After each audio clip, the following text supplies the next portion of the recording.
ప్రభు కోరుతూ ఉన్నాడు.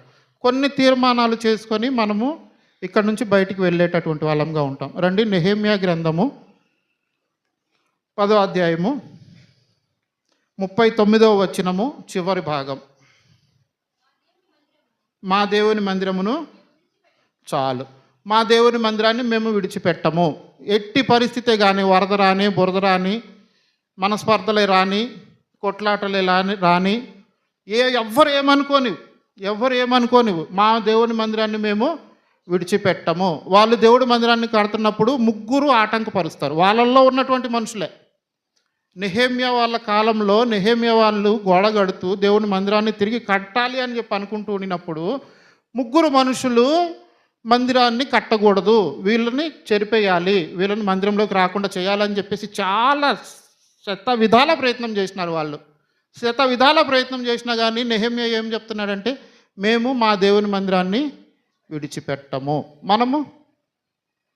మనము బల్ల దగ్గరికి వచ్చేటటువంటి మనము తీర్మానం చేసుకోవాలి. ఏం చేసుకోవాలంటే, సన్బలట్ ఉన్నాడు, టోబియా ఉన్నాడు, ఇంకొక ఆయన ఎవరు? సన్బలటు టోబియా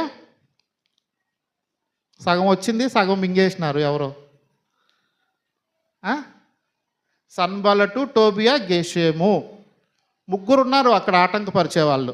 వాళ్ళు మందిరానికి రాకుండా దేవుని పనిని ఆటంకపరిచేవాళ్ళు ముగ్గురున్నా కానీ ఈయనేం చెప్తున్నాడు అంటే, నెహెమ్యా గారు, దేవుడి మందిరాన్ని నేను విడిచిపెట్టను. ఎప్పటిదాకా అంటే, నేను పోవాలి, దేవుడు రావాలి, అంతే. అప్పటిదాకా కూడా నేను దేవుడి మందిరాన్ని విడిచిపెట్టను. ఎందుకు ఆయన అంత గట్టిగా తీర్మానం చేసుకుంటూ వచ్చినాడని చెప్పేసి మనం కీర్తన గ్రంథాన్ని చూసుకుంటే, కీర్తనలో 16:11,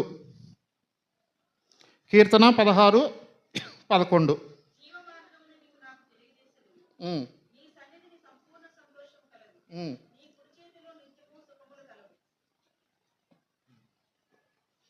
దేవుడి మందిరంలో ఏముందంటే సంతోషము, నిత్యము సుఖము.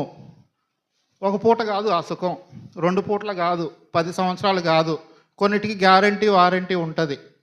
అవునా? ఫ్రిడ్జ్లు కొనుక్కుంటే ఫ్రిడ్జ్కి గ్యారంటీ ఉంటుంది, మైకుకి గ్యారంటీ ఉంది, లేకపోతే స్టాండ్కి గ్యారంటీ ఉంది. మనం కొనే ప్రతి వస్తువుకి కూడాను గ్యారంటీ ఉంటుంది. కాకపోతే దేవుని మందిరంలో నిత్యము సుఖమే.